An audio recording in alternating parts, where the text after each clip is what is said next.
Well, good afternoon or good morning to everybody. Thank you so much for being here today. We're very excited to go through the Middle East Operations and Maintenance Benchmark Report with IFMA.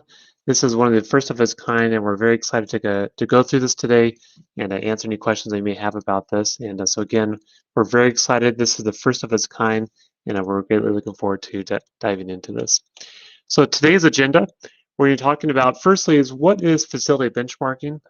I know that many practitioners have heard of this, but maybe don't understand fully about how we can actually use the power of benchmarking in facility management. So we're going to talk a little bit about that and some of the tools and insights that you can kind of glean from that process. We'll talk about the project overview and how you can use this for how you can actually participate in the survey and the project. And lastly, what are some very specific things you can do to actually get involved in pushing this very exciting project forward here. So with that said here, let's go ahead and kick things off with how do we understand benchmarking? What does benchmarking mean within facility management? And by way of example, really where this came from is think of the Olympics, right? We've all, in fact, we just concluded the Olympics, and we've probably seen different sports and different things we've seen as part of that. And as we look at different sports scores and different results from that, that's essentially a form of benchmarking. And some of that is, the wow factor, seeing how amazing these athletes are. And part of it is like, well, if I was in that sport, how might I meet what they're trying to look to achieve in that? And that's essentially a source of where benchmarking actually came from. So it came from the Olympics. This idea is actually rooted in competitive history. If we look at our peers, others that are similar to us or others that maybe are not as similar, and we look at, well, how can I become more like them as I seek to move my organization forward here, right? And of course, sports is what we kind of talked about. So Xerox, in the early 80s, there's a business developer. His name was Robert Camp. He was like I said, with the Xerox in that time frame. And part of what he did is he developed a lean, basically a lean process to do business benchmarking. So he's kind of what we call the father of benchmarking. And really what this is here is that this really took off as a business technique to improve the efficiency and the outcomes we're looking to achieve from a business management standpoint. So in the 80s, that's kind of where it started off with.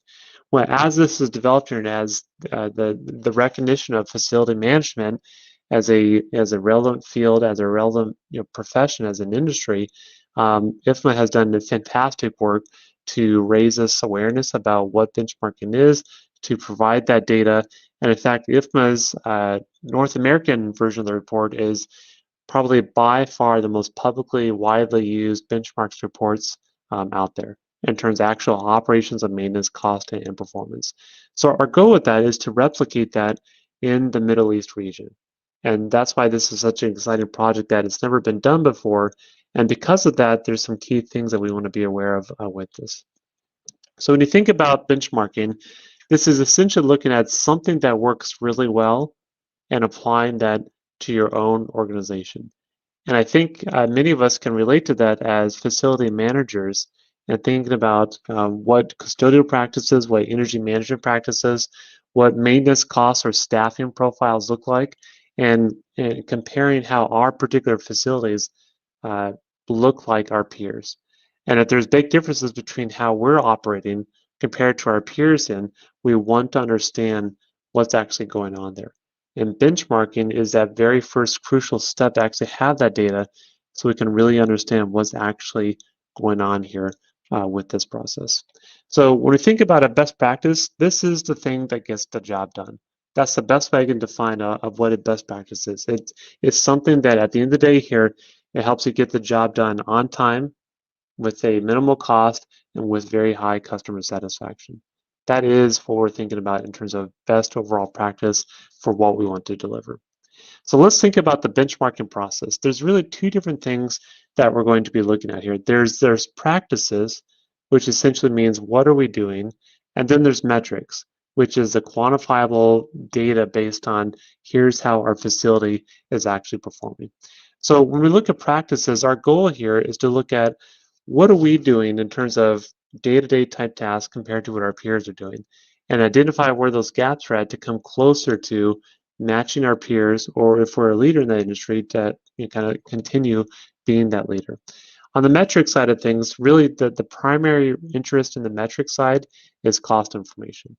What's the cost per square meter or the number of staff you have allocated to a certain function, and to look at those differences between us and our peers. Either way, whether looking at practices or we're looking at metrics, our goal here is to get commitment and participation in the benchmarking process.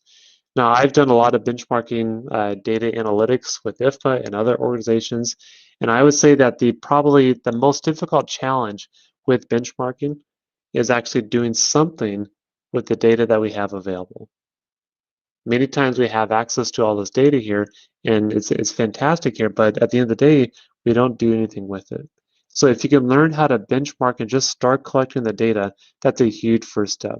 And really the advanced steps and where we'd really like to help practitioners in the Middle East region and other regions throughout the world is to move to that second step, which is actually doing something with the data that we have here. So there's really three types of benchmarks to be aware of. The first one is internal, which means intra-organizational. So other units or subunits within our organization, just comparing how does the marketing department compare to the accounting department. Or with facility management, how does one type of client group versus another client group kind of manage or cause us to spend money to take care of those different types of facilities that we may have in our portfolio. Competitive benchmarks are inter-organizational. What that means is you're comparing to other organizations outside of yours to see, well, how do they compare? So let's say you're a bank that is of a certain profile and demographic. You're going to look at other similar types of banks to see how their cost per square meter, for example, compares to yours. So you're looking at other organizations outside of yours. And lastly is generic benchmarks. What this is looking at is across industries. So not just the individual bank level, but looking at the banks overall, financial institutions versus, let's say, like manufacturing, and to see where some of those differences are. Now, you might be thinking, why would we want to do that? That's apples versus oranges. Those are two very different things here, and we wouldn't want to compare that. And in some regards, that can be true. I can understand that. But in other regards, that if you have found somebody that has a best practice and they do something that's really effective in terms of how they manage their facilities, we want to replicate that. Whether at the same industry or not here, that's where our interest is in at, is identifying where those best practices are at. So when you think about, again, going back to this idea of metrics versus quantifiable practices, again, I really want to emphasize this because as facility managers, these are two very real things that we need to look at. So metrics versus practices. An example of a metric is something like 85% of the work orders are completed on time. There is a number behind that. There's a very clear understanding of what that number actually is. So when you look at 85%, that's our metric right there. Or another example is be $30.65 in this case per rentable square foot or rentable square meter. Those are maintenance costs. Those are metrics, those are numbers. We can actually understand what those are. On the other side of this here, a practice is, for example, we actively use a green recycling program, or this is the different types of programs we have in place to help facilitate sustainability programs. So practice are things that we're doing. Metrics are the numbers behind that. And the goal here is to link those together to really understand how do we deliver and execute our facility management practices. So just a couple more specific things here relative to FM, some things to think about. What do we want to benchmark? Space, occupancy, of course, with COVID-19, that has dramatically changed. IFMA has a report from April of 2020, April of last year, right before the COVID-19 really took effect globally. And if you're looking for some benchmarks that how things used to be, that report, in my opinion, is probably one of the most accurate out there available, because it shows what things used to be like, and as a benchmark, going back in time, that report they have available is certainly valuable for that. Staffing data, sustainability practices, energy management is a big one. Utilities is certainly something that we have a lot of benchmarks. Occupant satisfaction. How many of you survey your customers as a facility manager on a regular basis? Do you survey them quarterly, every 6 months, once a year? Never. If you're not doing customer satisfaction surveys, just very simple surveys, then I strongly recommend you start doing that. And the reason for that is that one, we're getting a pulse of what our customers think of us as facility managers, but also two is that it identifies opportunities for improvement, right? So if you're not doing satisfaction surveys, that's definitely something you want to think about. We have a whole other webinar series about how to actually do that effectively, but again, something to think about. And of course, operating costs. So this means maintenance costs, janitorial, utilities, security costs, other types of costs here that are relative to facility management. Now, these are the types of metrics that we want to look at. This is half the story. The other half of the story is, well, how do we compare those metrics, these data points here, to other types of facilities to understand what's going on? And that's why facility demographics are so valuable for us. So when we think about what factors affect benchmarking comparisons, in other words, how do we compare apples to apples or very similar types of facilities with each other? Some of the main things you typically want to compare here are on the basis of facility use. So how's it being used? Is this an assembly building where people gather? Is this an office building? How the building is being used. The size of the facility. How you manage a very large size building, 1 million square feet, versus 10,000 square feet is very different. The age of the facility. There's a break point when that roughly about that 30 to 50 years old in terms of the construction age of the facility, where your maintenance costs can be substantially higher compared to a brand new building or perhaps a much older building that's already been renovated. So looking at the age of the facility is something also we need to think about. The industry, where do we work at? What are the nuances of that industry? And lastly, are single facilities versus campus groups. So a good example of this is like a college or a university. You may be the FM of a single building on that campus, or you may be the executive that watches over a portfolio of buildings within a campus. The reason why that's so different is that from a cost management standpoint and staffing, those are very different. You have to take into a much broader perspective here. And lastly, of course, is region and area. So the way IFMA's Middle East O&M benchmarking survey is set up is that we do have it by the country level. And so ideally, we'd be able to break that down by country if there's enough data to really understand what's actually going on here. So that's the first thing. The second thing you want to do here is once you understand what data you're going to be looking at is to form a benchmarking team. So we have our data, we have our demographics. Now let's get people together here to help us collect this information. So who are these good people to be on this team?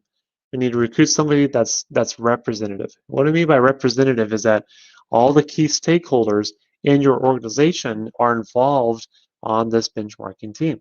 So all levels of education, experiences, and then this again typically includes FM, upper level management, IT systems, technicians, accountants, staff people. You want to make sure you have a diverse group of people on your benchmarking team. That's how we actually begin collecting and understanding this data.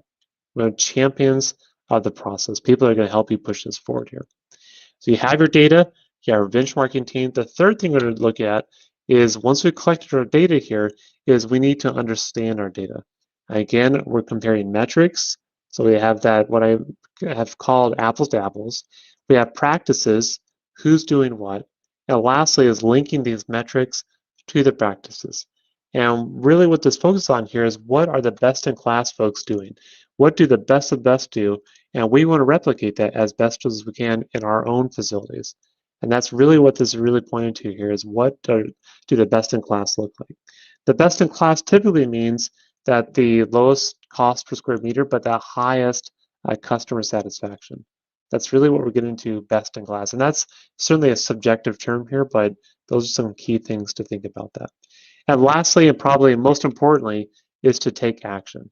You've got the data, you need to implement the new practices, measure the outcomes of this, and then essentially is develop your own best practices at your facility.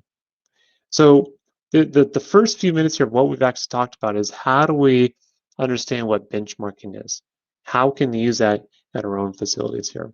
Let's go ahead and kind of change topics a little bit and go into the specific survey that is currently live and available for our friends and practitioners in the Middle East. But let's go ahead and dive into some of the background of this. So the goal of this survey, of this report, if you've not seen it yet, is to assess facility operations and cost in the Middle East. It's the very first of its kind. IFMA's first own and benchmark survey in the Middle East, and there's no others like it. So this is a very unique report, and we're very excited about this. You provide data about different types of O&M practices, so custodial costs, maintenance costs, staffing levels, and different practices are related to that. It's also going to help us, FMs everywhere throughout the Middle East, is actually develop and understand these metrics and practices for our facilities. So when we think about advancing the facilities profession in the Middle East as something as a goal that collectively we have an interest in doing, this is a really key way to do that, is actually understand what those benchmarks are and then continue pushing things forward here. So again, when we think about facility benchmarking, it's looking at our peers and evaluating how our costs compare to other similar types of organizations. So if you've seen IFMA's reports before, this is an example of the North America report. We want to take this and use a similar structure, but again, this will be focused on the Middle East here, right? Now, what this report will have as part of it, it'll have different sections. It has acronyms and definitions, so this will go through and define, here's what an average is, here's the building gross area, here are different terms that we use throughout the report. So this will be a key part of what the report has as some key definitions that we'll use in the report. We have different data about the size and structure of the respondents in the data set. So the average gross square feet versus the rentable square feet, of course, for the Middle East, will likely present this as square meters. So don't get hung up on that, but we'll have this in terms of square meters for both rentable square feet and gross square meters, excuse me. We'll have some details about energy management practices. So for example, and this is the actual data from North America, we can see here that if you're looking to evaluate or adjust energy savings, we can see that we adjusted the operating hours of HVAC. 66% of our participants actually did this to save some of their money. We have 58% installed a variable speed drives and pumps, and then there's other adjustments based on that. See, if you're looking to go to your boss or whomever to ask for funding, we need to do this. Having this type of data helps you enhance the overall business case, because you can say, well, everybody else is doing it except for us here, right? So keeping that in mind is that having this data helps you strengthen the overall business case that you're trying to present to your peers. So I have a custodial cost. Again, these are dollars per square feet. In this particular example, the actual report will be presented in your local currency, and that'll be presented per square foot or square meter. So facility use, so these are custodial costs. We also have by industry. We have staffing information, so how many custodians do we need? How many supervisors do we need based on the size of the facility? We also have maintenance costs. We'll break it down by different categories. So I have external building maintenance, interior, roads and grounds, utility central systems, and then other types of data as well here. And we see here that what we do is we break this down by different industry sectors and the average overall cost for that particular sector. We'll also have data about staffing. And now staffing is, I would say staffing is probably the most common component asked for in terms of how many people do I need to hire? How many plumbers, how many carpenters, how many technicians do I need to hire based on my facility portfolio? So the staffing data is certainly an ask for. It's a much requested component, and we'll also include that as part of the Middle East report that we'll produce with this. To wrap things up here, I need to emphasize this point, which is this. We can't do this without your help. We need you to provide your data with other information you have. I understand here that if you've never done this before, collecting this type of data might be difficult, and I totally understand that here. But our goal here is that we have to start somewhere. If you are considering this, or you have an interest in this, and you really have an interest in moving our profession forward to getting access, you'll get free access to the report once we're finished here. We have to have your participation to actually get this done. Now, as of today, the survey has been open for just under 2 weeks. We have about 21 completed surveys. You can see the breakdown of which countries that we have, the number of respondents here. So this is, response has been a little bit slow today, but I know folks are actually working on the data. But we need you to go in there and continue providing that data. As of today, or I should say yesterday, there was 168 surveys that are currently in progress. That's fantastic. If you're one of those folks that are currently in progress, keep working on it and get it submitted. So to summarize here, some of the main benefits to you by participating in the survey here is you'll have access to the latest data on operations cost by facility use, sector, and location. We'll provide actual facility cost information directly to you. The second thing here is to understand the maintenance staffing size profiles based on what type of facility that you have, which will allow us to improve workspace utilization through data-driven decisions. That's what we want to have happen here. We'll be able to compare total facility costs, which means maintenance, janitorial, and other types of costs with your peers. And lastly, of course, you'll get a free copy of the report. So if this is something you have an interest in, why not participate? Because you actually get it's a very useful and valid report that will be provided, and you'll have free access to that. So the next steps here is that tomorrow you'll be emailed a survey link if you haven't already had that. So please submit the survey. I can also send this link here, the bit.ly/Middle East O&M, to your peers. And you can also send that to anybody else that you think may have an interest in that. If you don't want to fill out the online survey, but just prefer an Excel file, feel free to drop me an email right here, and I'd be glad to send you a copy of the Excel file. You can fill that out. That's the same as filling out the online survey. But with that said here, folks, I will go take some time for questions. You can see your questions at the end. And a couple of things I forgot to do here is be sure to mention, where's everybody at today? If everybody could take a minute here and type in the chat box what location you're from, and also give us a like on the YouTube page or on the LinkedIn page, and that'll definitely help and create some engagement and get more visibility about this project. So everybody tell us where you're from, and also give the video a like and a comment. I'd be glad to take a look at that. So at this point in time, we'll go ahead and take some questions and comments, and we'll go from there.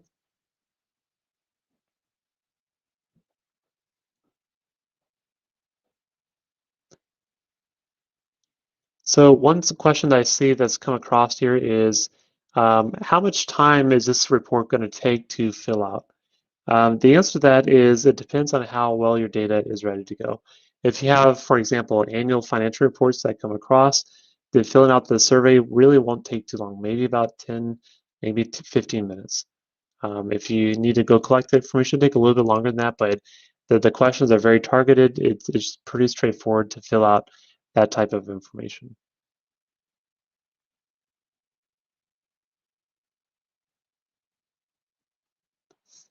Other questions? So I see some folks that are going to be participating. That's fantastic. Farah, thank you so much. Others as well. Any other questions here?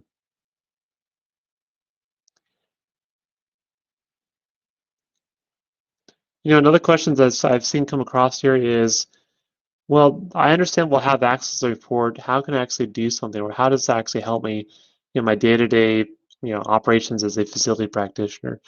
And the answer to that is, what you want to do here is once you have access to this data, is that you want to be able to take that information and help you make better business cases. So if you need to advocate for some new equipment or some additional staff at your particular facility, having access to the report and to the data in this report will make things substantially easier when you go out to make that business case. And that's why this report is so incredibly valuable. And frankly, here in North America, what's been going on for the last 20 to 30 years is extremely popular here, right? So this is why we want to get this done here, right? We have another question here is, when do you expect to have the final report ready? We expect to have a final copy of the report later this year, early next year, depending on how fast folks respond to the survey. So our goal here is to have this done by, again, the end of 2021, maybe early 2022, depending on how folks can get participating on this. So Farah, thank you so much. Great question. Of course, our goal is to get it done as soon as we can, though. Other questions?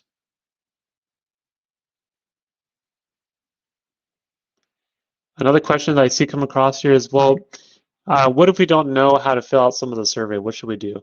The answer to that is well, two parts. One is to do the best you can. If you need to estimate some of the information, that's okay. Just to make a best guess. Or two, drop me an email, myself or Nick Rocha. Feel free to drop us an email here. We'd be glad to provide some of that data and information to help you clarify any questions you may have about the survey. Thank you, Jake, for a wonderful presentation. I'd like to add a couple of details. IFMA has supported this report, specifically the operations and maintenance in North America for the last 40 plus years. IFMA set up a plan a few years ago to begin to benchmark the globe as it relates to operations and maintenance. This is another effort that we have put forth with time and resources, and excellent SMEs that have advised us along the way on this effort. We seek your involvement. We're glad to discuss levels to support and move forward. Thank you. Great. Another question here is, do we take into consideration the tax differences across the Middle East region? So when we look at cost information, we factor into, here's what the cost is provided for this particular region. So if your typical custodial costs include taxes or maintenance costs include taxes, then that will be factored into that report. Now, one thing we would like to do with the study is to look at by country differences. So if you want to look at or maybe evaluate, adjust for the tax information of, let's say, the UAE versus Qatar, then you can also do that. We will provide this data on a country-by-country type basis. And for if that doesn't quite answer your question, feel free to drop me an email at jake.smithwick@uncc.edu, and I would be glad to chat with you further, help clarify, or maybe really gain some insights if there's anything else that we should think about from that perspective. Great questions. Thank you. If I can provide a bit more insight on these type of reports, such as the O&M benchmarking for regional efforts, if you will, we do plan on developing specialized reports within those specific regions on other O&M benchmarking insights. So it's not, this is what we would call the baseline report. So everything from this would evolve over time with specific initiatives. And so this is, of course, our baseline opportunity to help build it and then move forward from there. Thank you.